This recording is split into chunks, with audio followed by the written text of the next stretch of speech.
আমি এত একটার পর একটা, বাট এটা আমরা হ্যান্ডেল করেছি আমাদের মতন করে এবং খুব ক্লিয়ার ট্রান্সপারেন্টলি। মৌসুমীর সাথে আমি আমেরিকাতে ফ্যামিলি কোর্টে আমাদের একটা বিয়ে হয়। 42 বছর সংসার করার পরে আমি নারীদের উদ্দেশ্যে কথা বলছি, বিশেষ করে নারীরা আপনারা শুনে রাখেন, এরকম একটা জৌলুসপূর্ণ একজন মহিলা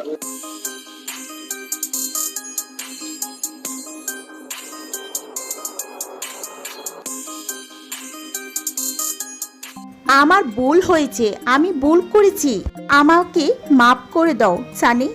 এভাবে লাইভে আমেরিকা থেকে কেঁদে কেঁদে ওমর সানিকে ফোন করেছেন চিত্রনায়িকা মৌসুমী।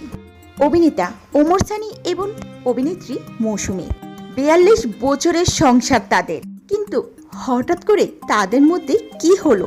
তাদের দুইজনকে নিয়ে আবারও বিতর্ক শুরু হইল। বিতর্ক শুরু হয়েছে সোশ্যাল মিডিয়াতে। ডালিউডের পর্দায় সে শান্ত শিষ্ট প্রিয় দর্শনী মৌসুমী, তবে বাস্তবিক জীবনে কি তিনি তবে হলনায়িকা? গুঞ্জন উঠেছে সামাজিক যোগাযোগ মাধ্যমে। প্রথম স্বামী ওমর সানিকে আড়ালে রেখে পরিচালক জাহাঙ্গীর আলমকে গোপনে বিয়ে করেছেন মৌসুমী।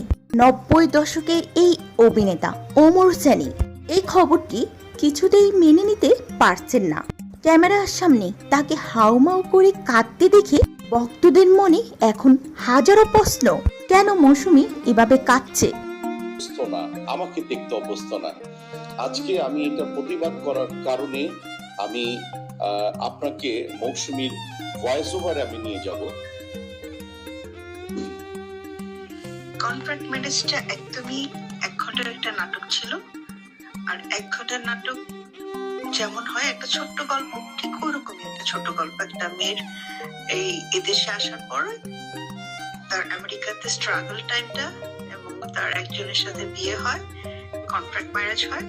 বাট সেই কন্ট্রাক্ট ম্যারেজ থেকে সে বের হতে পারে না, ওই লোকটা তাকে অনেকভাবে উত্ত্যক্ত করে, বিরক্ত করে। এই ধরনের একটা ছোট্ট গল্প নিয়ে তার এই কন্ট্রাক্ট ম্যারেজের গল্পটা সাজানো ছিল।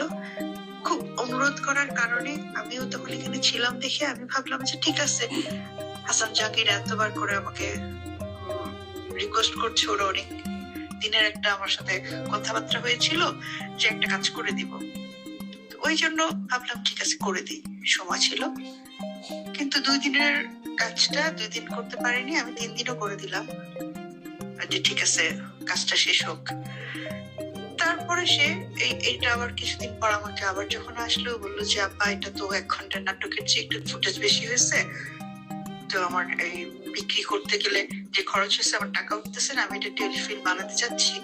ঢাকারও কিছু অংশ শুট করার পর এটা টেলিফিল্মের একটা ভালো ডিউরেশন হয়ে গেছে, তো এটা এখন যদি আমরা টেলিফিল্ম করি আপনার কি কোনো আপত্তি আছে?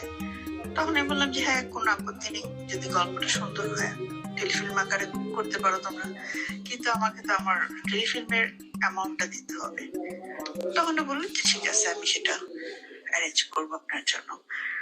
তো কি ডিমান্ড? তখন বললো যে আমার এখানে একটুখানি ফুটেজ লাগবে, আপনি আমাকে আর একটা দিন শুটিং করে দেন। ওর একটা দিন আমি আবার শুটিং করেও দিলাম, ছোট্ট একটু কাজ করতে চাইলো, করে দিলাম। এইখানে কিন্তু এটা শেষ, যে ঠিক আছে সে ঢাকায় টেলিফিল্ম করে সে যে টাকা খরচ করছে টাকাটা তুলে ফেলবে, ভালো একটা চ্যানেলে চালাবে, ওকে ফাইন। কিন্তু ইদানিং আবার যখন শুনলাম হঠাৎ করে সে সেন্সর পেলো, সেটাকে ছবি বানাতে যাচ্ছে, এটা আমি খুবই অবাক হলাম যে আমাদের সেন্সর বোর্ডে এটা কিভাবে ছবি আকারে পাস হলো বা কি হলো জানি না। আমি তাদের শ্রদ্ধা রেখে কথা বলতে চাই, এরকম ঠিক ছিল না বিষয়টা।